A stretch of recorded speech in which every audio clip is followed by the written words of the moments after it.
Boa noite. Eu não vou fazer mais um show aqui agora, já que o John já fez. Mas quero dizer para vocês que é um privilégio nessa noite estar juntamente com vocês. Quando o John me fez o convite, sendo bem sincero para vocês, já havia uma expectativa no meu coração por esse convite.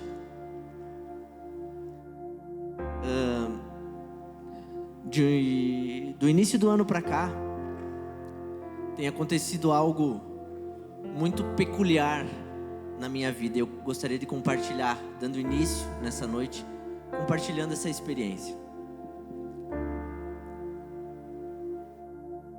Eu estou dentro de uma instituição religiosa, pode-se dizer assim, desde quando eu nasci, porque meus pais são pastores, né? Na época que eu nasci, meu pai não era pastor, mas eles já frequentavam uma igreja. Então eu nasci, por assim dizer, num lar evangélico.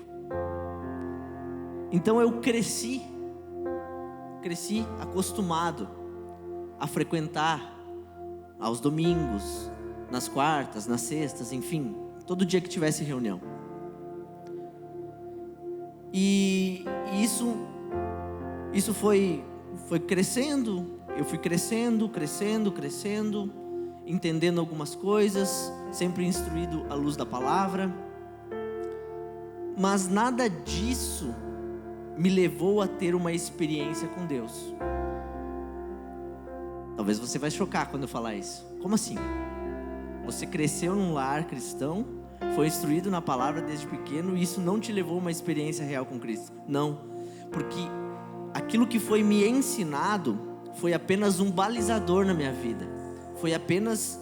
É como você fazer um bolo. Eu te ensino a receita, mas enquanto você não fizer ele, você não vai saber fazer. Então, por mais que você tenha nascido num lar cristão nessa noite, ou se você não conhece nada até hoje de uma igreja, nunca foi a primeira vez,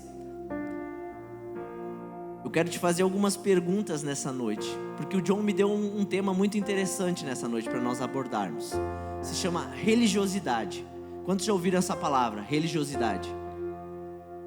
Alguns? Ok. Então eu comecei a me aprofundar nesse tema de religiosidade. E por que eu compartilhei essa experiência? Porque eu comecei a refletir. Eu tenho 30 anos hoje. Eu comecei a refletir ao longo da minha caminhada diante do Senhor. Quanto tempo o Felipe aqui tem sido um religioso? Ou tem praticado a religiosidade? E eu vou dizer para vocês que pode chocar para vocês a resposta que eu vou dar para vocês. Eu deixei de ser um religioso analisando a minha vida quando eu tinha 16 para 17 anos. Ou seja, 16 para 17 anos eu vivi dentro de uma instituição religiosa, seguindo apenas o que me diziam para fazer, sem eu experimentar o Deus a qual me era ofertado. E sendo bem sincero para vocês, eu não quero que vocês percam um dia sequer da vida de vocês sendo religiosos. Nessa noite nós vamos desmistificar essa palavra religiosidade. E eu vou começar com algumas perguntas. Quantos de vocês vêm aqui no sábado há cerca de um mês? Erga sua mão. Erga bem alto para mim poder ver. Ó, há cerca de um mês, todo sábado você vem. Ok. Quantos vêm há menos de um mês? Tá? Quantos são a primeira vez que vêm? Amém, sejam bem recebidos. Vou mudar a pergunta. Quantos têm o hábito de ler a palavra uma vez na semana? No mínimo, uma vez na semana. Uma vez na semana. Ok? Sejam sinceros. Aqui não tem... Ninguém está anotando quem lê a palavra uma vez na semana, tá? mais de uma vez na semana? Todos os dias? Amém. Amém. Quantos conseguem orar todos os dias? Amém. Quantos conseguem orar umas 2 vezes na semana? Quantos conseguem orar uma vez na semana? Nenhuma, gente. Nem pelo alimento. Nada. Amém. Por quê? Olhe para o teu irmão e diga assim: eu quero te dizer nessa noite, sendo bem sincero, que você é um religioso. Tu é um religioso, Luciano. Me desculpa te dizer. Tu é um religioso. Todo domingo tu vem aqui. Na verdade, eu vou ser ao extremo, vou usar o exemplo do irmão Luciano. O irmão Luciano está aqui na terça-feira, no curso de ensino. Ele está na quarta, no GCs. Na quinta ele deve fazer uma visita para alguém. Na sexta-feira também. Aí no sábado ele vem passear aqui nos jovens. E no domingo ele vem de novo. Porque daí tem o culto da celebração da família. Certo? Isso está errado? Não, não está errado. Mas se nada disso que ele estiver fazendo resultar em vida para Deus, é religiosidade. Apenas atos religiosos. Sou apenas um zumbi seguindo atrás de todo mundo. Então, porque, vamos lá, cristão tem muito aquela questão assim, não, agora eu conheço ao Senhor Jesus, então quem é religioso, quem tem religiosidade é o católico, né? É o espírita, são os outros são religiosos, eu sou cristão. Não, mas começa a analisar comigo. Se você vai todo sábado no lugar, no mesmo horário, para fazer, simplificando, né, a mesma rotina, o que é isso? Uma religiosidade. Você é religioso. Então eu quero desmistificar que ser religioso não é ruim. Não é ruim você ser religioso. Religioso quer dizer que eu tenho disciplina, quer dizer que eu procuro fazer aquelas coisas que agradam ao Senhor, que agradam a sua palavra. O detalhe é o que eu faço com a minha religiosidade. Qual o resultado que essa religiosidade traz em mim e através de mim? Será que eu estou vindo aqui porque tem pessoas legais? Olha para a pessoa que está do seu lado. Uns meio bonitinho, outros meio feinho, né? Mas será que eu estou vindo aqui para ver um corpinho bonitinho, ou porque tenho meus amigos, ou porque alguém muito querido me convidou, fiquei meio sem jeito de dizer que não? Será que você está vindo para uma reunião de um clube? Qual que tem sido a intenção do teu coração? Se você tem vindo até esse lugar, quero te dizer assim que Deus tem um propósito para a tua vida aqui. Aqui você vai encontrar um balizador para a tua vida, que se chama a palavra de Deus. Não porque eu estou falando, não porque o John está falando, mas porque essa casa, ela tem a preocupação de nós falarmos aquilo que está na palavra. Então nessa noite, eu não vou compartilhar nada além da palavra. Olha só o que diz em Tiago 1:22, se você tem a tua Bíblia, você pode abrir. Sejam praticantes da palavra e não apenas ouvintes, enganando vocês mesmos. Então não adianta você vir todo sábado aqui, botar a sua roupinha aí, fazer o tuts-tuts, né? Aqui, balançar, joga a mão para cima e tal, se alegra, celebra, tudo isso é muito bom, é muito importante. Mas se no seu coração você ouve a palavra e não a pratica, você está enganando a você mesmo. Você está enganando a você mesmo. Entendam, isso não é uma exortação, irmãos. A palavra ela corta aqui primeiro.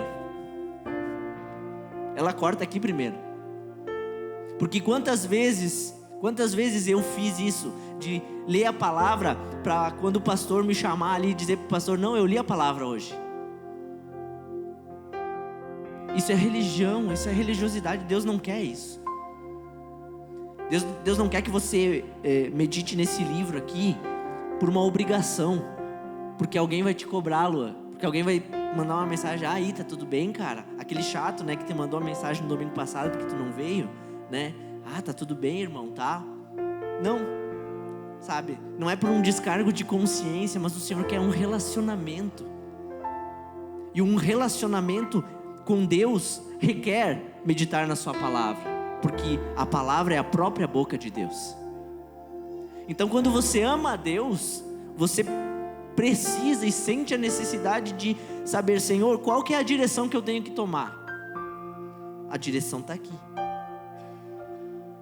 Livro de fé e prática, nosso guia. Então, quando você for ler a palavra, por isso que eu pedi a sinceridade. O Senhor ama a sinceridade, querido.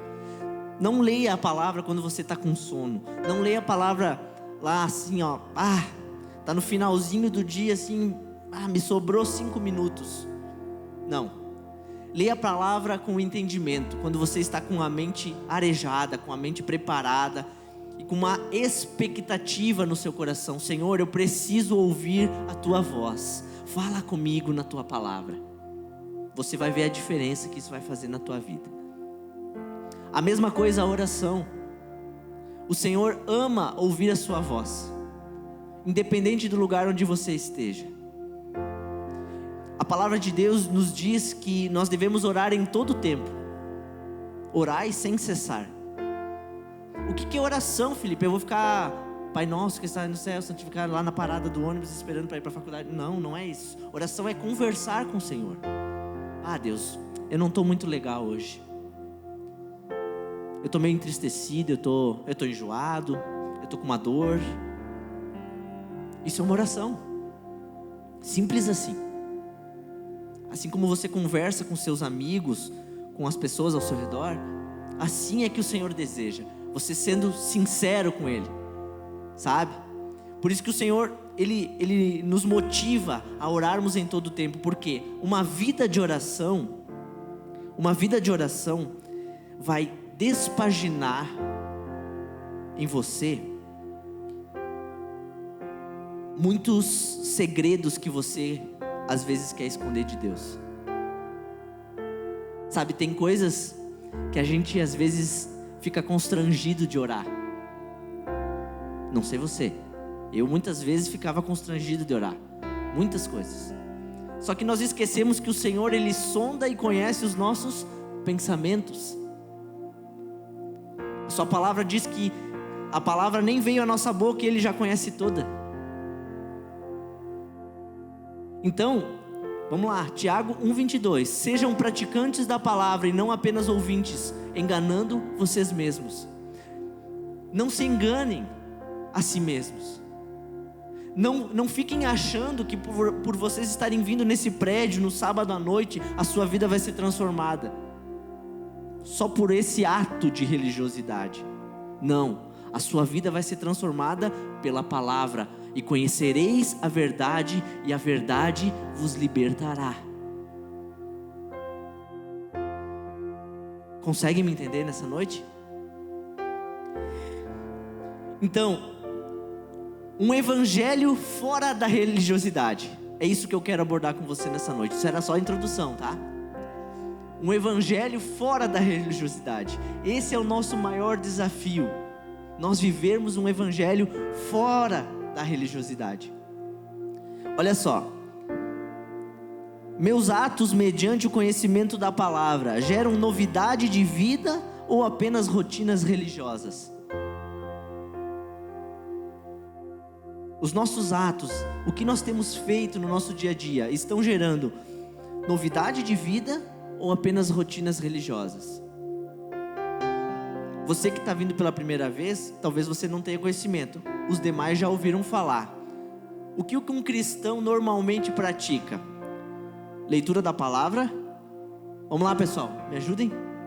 Jejum, oração. 3 pilares que um cristão normalmente praticaria. Se tudo isso está sendo feito e não está gerando novidade de vida, sinto muito, você é um religioso de carteirinha. Você não vive o evangelho. Você apenas cumpre rotinas religiosas. E como diz o pastor, se você jejua simplesmente para poder dizer numa reunião ou para seus amigos, fiquei 8 horas de jejum. Me desculpa, querido, mas tu ficou com fome por 8 horas. O propósito que tu ficou sem comer não serviu para nada. Tudo que você faz mediante a palavra de Deus tem que resultar em novidade de vida, tem que resultar em alguma transformação em você. Senão é sem propósito, é sem fundamento. Consegue me entender? Vamos lá. Quantos estudam aqui? Maioria. Quem não estuda tem que estudar alguma coisa aí, gente. Eu não estou mais cursando a faculdade, mas eu estudo. Olha só, quando você estuda para uma prova, você estuda com um propósito, certo? Qual que é o propósito? Tirar a nota mais alta que você puder. Certo ou errado? Certo. Para quê? Para que aquela nota ela vai validar o seu estudo, vai validar mediante o professor que você é uma pessoa capacitada para estar ali e para avançar no curso, né? Quando você conclui uma disciplina, se você não atinge a média, o que acontece? Recuperação, todo aquele processo. Então você estuda por um propósito. Assim também é com a palavra de Deus. Nós temos que estudar ela com um propósito. Sabe, quando você começa a conhecer o Senhor, eu sei que acontece muitas vezes, nós temos o anseio de mudar rapidamente tudo na nossa vida, William. Nós queremos mudar radicalmente, né? Só que o que acontece? A maioria das vezes a gente faz uma transformação de 360 graus. 360 graus a gente volta para o mesmo lugar, né? A gente dá um giro louco, né? E acha que Deus já fez tudo na nossa vida. Mas na verdade a gente voltou para o mesmo lugar. Então eu costumo dizer assim que a vida com Cristo, ela tem que ser de grau em grau, um pouquinho por vez, sabe? Por etapas. Não tente mudar tudo na sua vida de uma vez só. É muita informação para você. É muita informação, porque você está mediante a um Deus que é eterno, que conhece tudo. E você é uma pessoa falha, limitada. A primeira coisa, você tem que reconhecer isso, que você é falho e limitado. E que o Senhor quer trabalhar em você sim, mas parte por parte.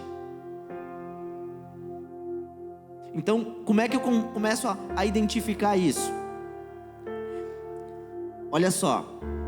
Essas regras, Colossenses, abre aí comigo. Colossenses 2, do 20 ao 23. Esse texto eu quero que você abra, por favor. Então, se você estiver anotando, você pode anotar.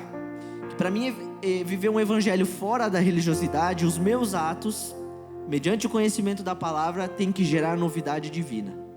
Novidade de vida. Amém? Todos encontraram Colossenses 2, do 20 ao 23? Diz assim: se morrestes com Cristo para os rudimentos do mundo, porque como se vivesseis no mundo, vos sujeitais às ordenanças. Não manuseis isto, não proves aquilo, não toques aquilo outro, segundo os preceitos e doutrinas dos homens, pois que todas as coisas com o uso se destroem. Tais coisas, com efeito, têm aparência de sabedoria, como culto de si mesmo, e de falsa humildade, e de rigor ascético. Todavia, não tem valor algum contra a sensualidade.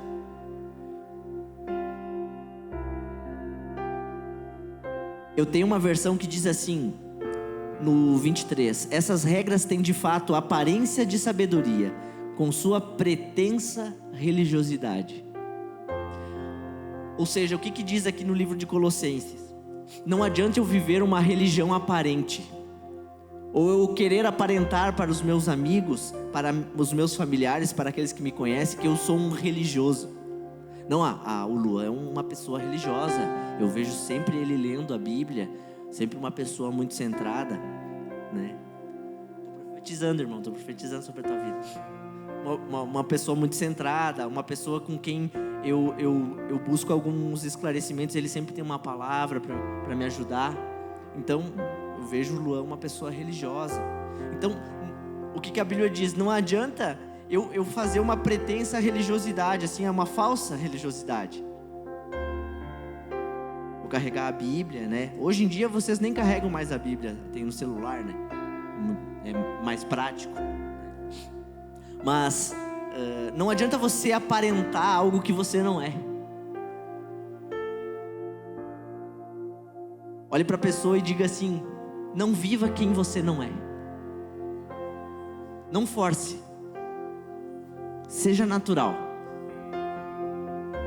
Porque quando a vida de Deus, ela realmente toca em você, essa transformação, ela é exalada, ela é demonstrada naturalmente na sua vida.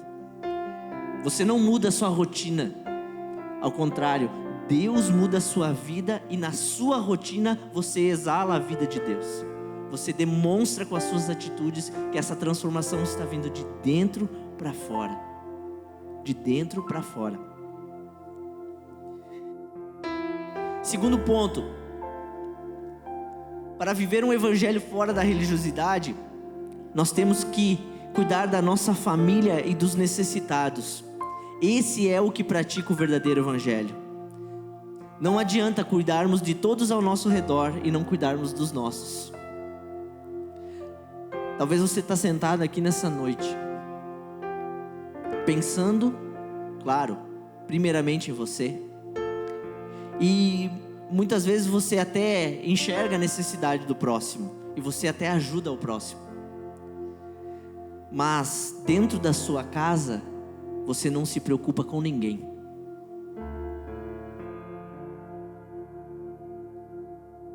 Me desculpa, mas isso não é evangelho, isso é egocentrismo. É você no centro de tudo. E quando você faz uma boa ação para alguém necessitado, é um descargo de consciência, é apenas uma caridade. Não é evangelho. É forte isso. Mas é a verdade. O Espírito Santo me confrontou muito com isso. Quantas vezes eu já ajudei pessoas, mas muitas vezes eu não enxergava a necessidade que havia dentro da minha casa. Porque às vezes também a gente olha para o nosso familiar dentro da nossa casa, nossos pais, nossos irmãos, e a gente, não, mas esse aqui não precisa, ele tem a mesma coisa que eu tenho, ele recebe do mesmo alimento que eu recebo, então ele está bem.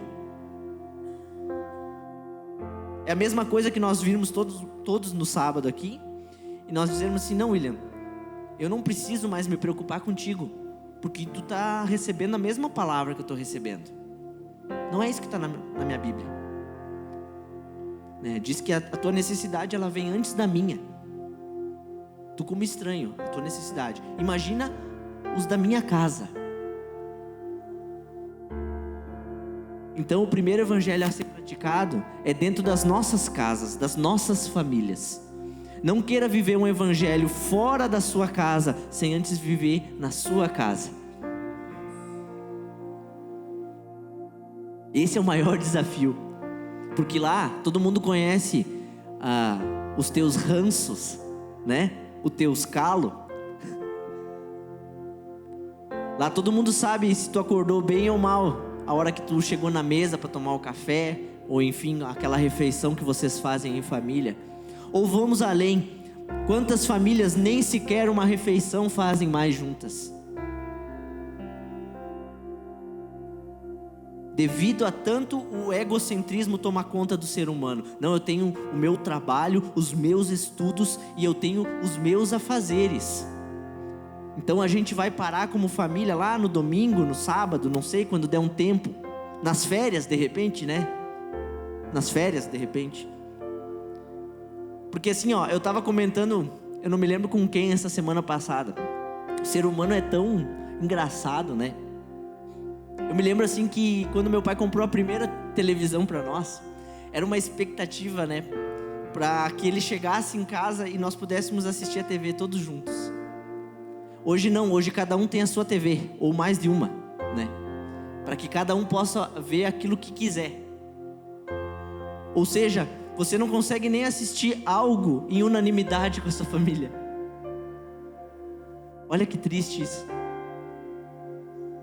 Não, mas é que eu gosto mais de comédia, eu gosto mais de romance, eu gosto mais de drama. Cara, como família, vocês precisam ter algo em comum. E a primeira coisa em comum que vocês têm que ter é o amor a Deus e a sua palavra. Essa união, ela tem que ser resgatada nos nossos lares. Ah, Felipe, mas é porque tu não conhece o meu pai, não conhece a minha mãe. Tu não conhece os meus irmãos. São um gênio difícil. É, mas você também é. E o Senhor morreu por você e por eles também. Isso não é desculpa. O Senhor, na sua palavra, Ele nos manda honrarmos pai e mãe, independente de quem eles são ou como se comportam. Não tem condições na palavra. Diz: honra o teu pai e a tua mãe para que se prolongue os teus dias sobre a face da terra. É um mandamento, é simples. É ler, entender e obedecer. Então, não sei se quando você voltar para sua casa nessa noite, a primeira coisa que você vai ter que fazer é se reconciliar com a sua família, para que você possa viver o verdadeiro evangelho,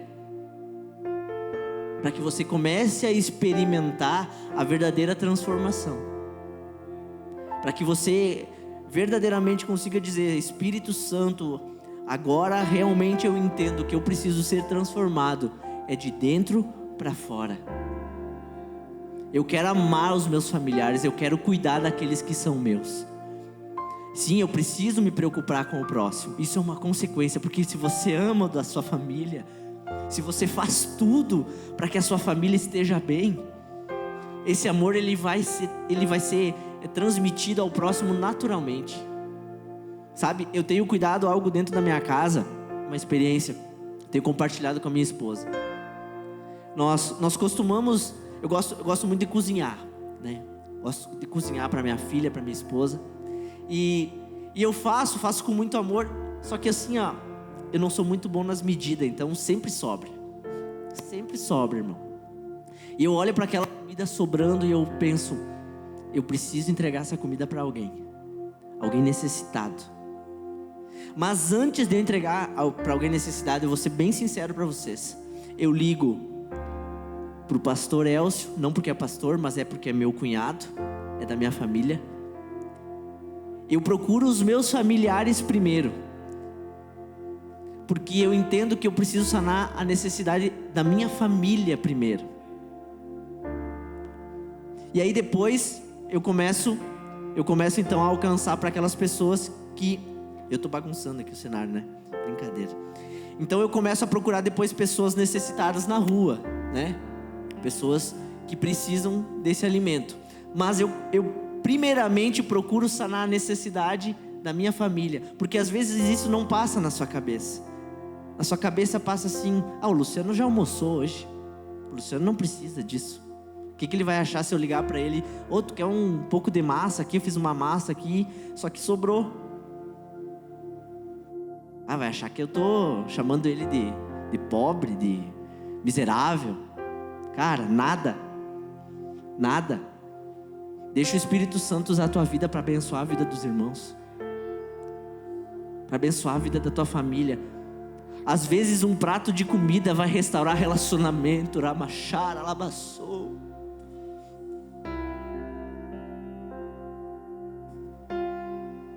Sabe, às vezes, agora eu vou um pouquinho mais além. Às vezes aquele vizinho que você não suporta, ou que você não se relaciona bem, você vai fazer um bolo e vai ficar tão bom, e você vai ser inquietado pelo Espírito Santo a bater na porta do seu vizinho e oferecer aquele bolo, para quebrar a religiosidade, para quebrar a barreira do religioso, porque o seu vizinho, ele enxerga você como religioso. O crentão ali, vai na igreja, mas nem me cumprimenta pela manhã, tá sempre com a cara fechada. Então fique sensível, fique sensível. Quem cuida da sua família, em primeiro lugar, vive o verdadeiro evangelho. Olha só, em 1 Timóteo 5,4 diz: mas se uma viúva tem filhos ou netos, que estes aprendam primeiramente a pôr a sua religião em prática, cuidando de sua própria família e retribuindo o bem recebido de seus pais e avós, pois isto agrada a Deus.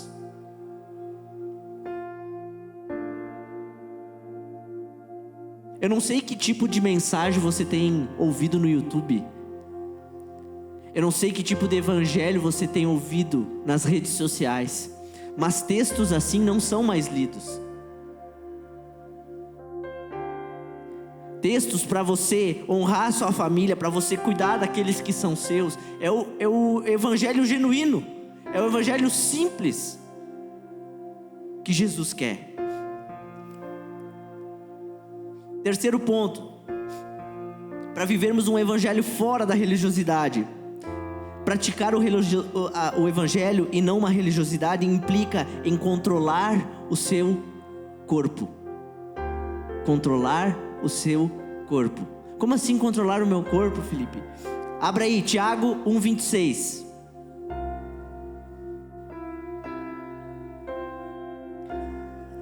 Pergunta para o teu irmão: você conhece a chave que controla o seu corpo? Vou dar uma dica, é um órgão bem pequeno. Diz assim Tiago 1,26: se alguém se considera religioso, mas não refreia a sua língua, engana-se a si mesmo, sua religião não tem valor algum. Ai. Tu é um religioso, Gabi. Religioso no bom sentido, desmistificando. Tu lê a palavra, tu congrega, tu cuida da tua família, mas daí acontece alguma situação e aí tu vai lá e solta um palavrão, e aí tu amaldiçoa um abençoado no trânsito. O que eu sou obrigado a entender? Que a tua religião não tem valor nenhum, porque tu não controla o teu corpo, tu não controla a tua língua. O que Jesus falou? Que o que contamina o homem é aquilo que sai, não aquilo que entra. Cuidar o corpo aqui não é: eu sou vegano, eu não como pão, eu estou numa dieta low carb e assim por diante. Cara, fica à vontade, a tua dieta, tu que sabe. Mas o que contamina o homem é aquilo que sai da sua boca. Então, um evangelho genuíno, ele tem que trazer uma novidade de vida sobre aquilo que está saindo da minha boca. Não pode mais sair palavras torpes da minha boca, palavras de maldição. Não importa a circunstância. Não importa a circunstância. Entenda uma coisa comigo. Diga assim para a pessoa do seu lado: não importa se você tem a razão, você não tem o direito de amaldiçoar ninguém. O que o Senhor nos disse? Que nós devemos orar por aqueles que nos perseguem e pelos nossos inimigos. Nós devemos abençoar e não amaldiçoar.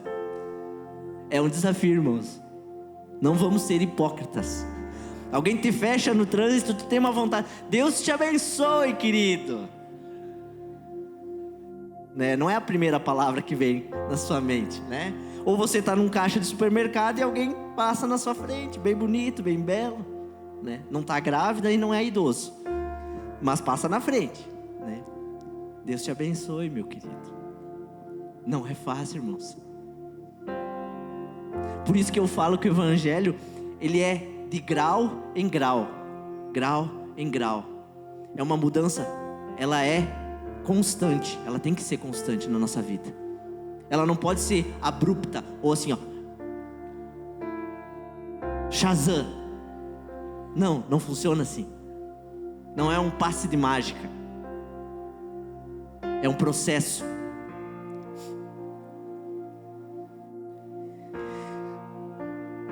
Quarto ponto: o evangelho fora da religiosidade implica abandonar o egocentrismo. Tiago 1,27 diz: a religião que Deus, o nosso Pai, aceita como pura e imaculada é esta: cuidar dos órfãos e das viúvas em suas dificuldades e não se deixar corromper pelo mundo.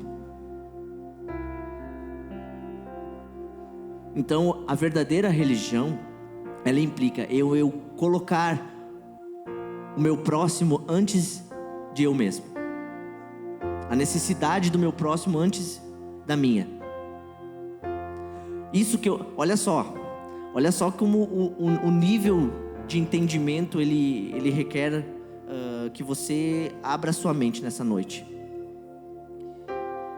Você vai chegar ao extremo de pensar assim: isso que eu vou fazer agora vai trazer algum malefício para o meu próximo?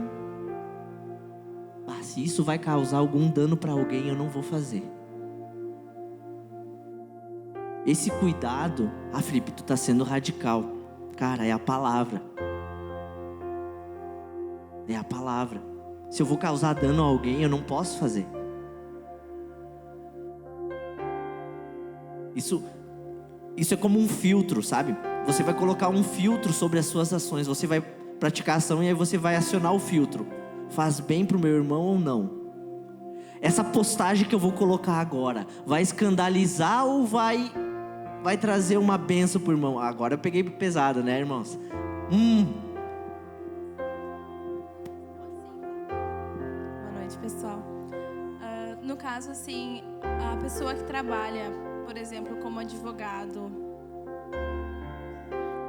ele sempre vai causar, né?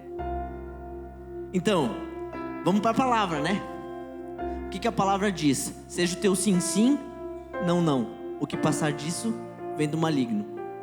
Mas o advogado, não, eu não tenho um texto, uma emenda constitucional aqui permitindo o advogado fazer qualquer uma ação contrária à palavra. Eu sempre falo assim,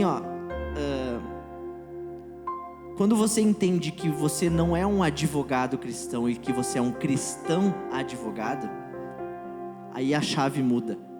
Como assim, Felipe? Sim, antes de você ser advogado, você é um cristão que entende e pratica a palavra. Então tudo aquilo que você faz com a sua profissão tem que enaltecer e glorificar o nome do Senhor. E tudo aquilo que você fizer que vá contra a palavra, me perdoa, mas não tem como você continuar com isso.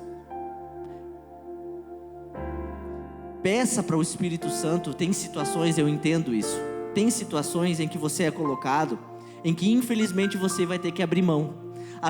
Nesse caso de advogado, sendo bem específico, digamos que fosse um processo que você ganharia muito dinheiro, mas que você tivesse que mentir, porque mentir é a coisa mais básica para um advogado.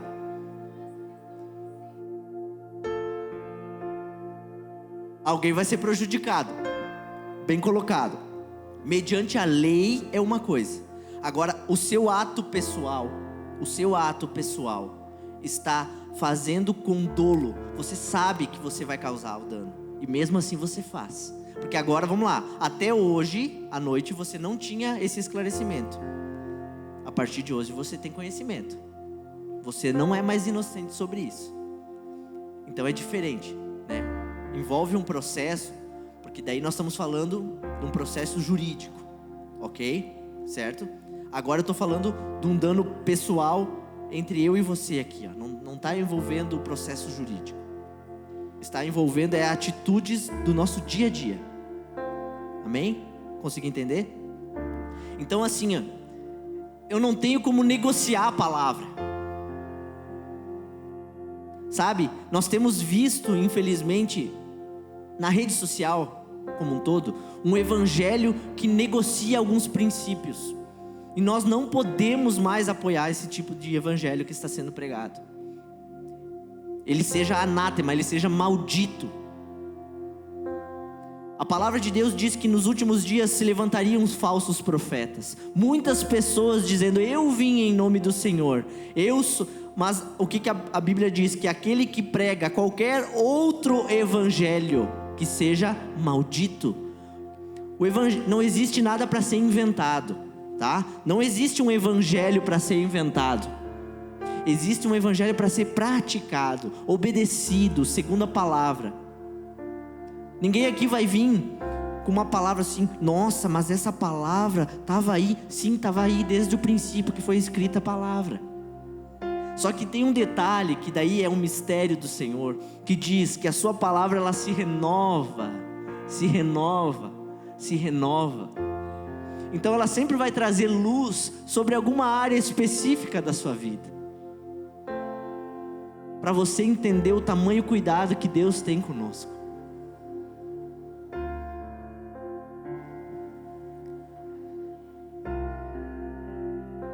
Quinto ponto: quem conhece o verdadeiro evangelho não está preso a homens e não vive à mercê do vento de doutrinas.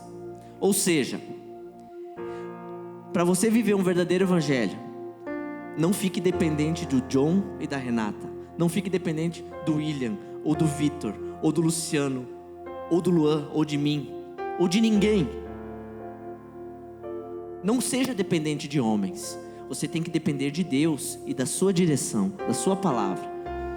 Homens de Deus na nossa vida servem para balizar a nossa vida, para nos ajudar a alinharmos áreas da nossa vida que nós não conseguimos sozinhos. Referências nós precisamos, mas não fique preso, porque senão você vai viver um evangelho do... não vou encontrar a palavra.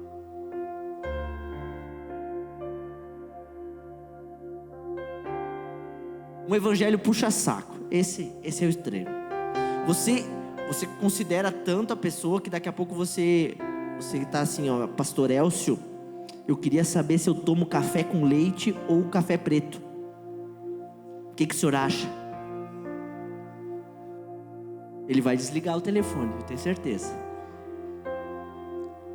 Eu estou sendo bem radical, mas infelizmente tem muitas pessoas que vivem assim. Vivem ao extremo de estar: não, mas o meu pastor, o meu líder, o meu discípulo não mandou eu fazer isso, então eu não vou fazer. Cara, você tem que depender do Senhor e estar alicerçado na doutrina da palavra. Alicerçado na palavra. Não fique à mercê do vento de doutrinas. Colossenses 2:8 diz: tenham cuidado para que ninguém os escravize a filosofias vãs e enganosas, que se fundamentam nas tradições humanas e nos princípios elementares deste mundo, e não em Cristo. Vamos lá, pessoal. Existem hoje várias e várias técnicas que eu podia aplicar aqui em vocês, para prender a atenção de vocês, para fazer vocês até chorarem. Mas isso seria uma vã doutrina. Isso seria eu tentar trazer para mim algo que não me pertence, porque a glória, ela é de Deus. O conhecimento vem de Deus. Então, todo aquele que usa o evangelho para engrandecer a si mesmo, fuja dessa pessoa. Fuja das pessoas que tentam usar o evangelho para trazer a glória para si. Tu viu, Luan, como eu sou santo? Como eu sou 3S, super santo santíssimo? Tu viu que a minha passada é até diferente? Quando eu chego assim, as formigas elas saem, até a luz cai. Cara, fuja dessas pessoas. Não se aliancie a pessoas assim. Não seja escravo de ninguém, porque a palavra diz que para a liberdade Cristo nos libertou. Para a liberdade. O próprio Jesus não te fez escravo dele, mas Ele te fez livre para viver uma vida em abundância. Amém?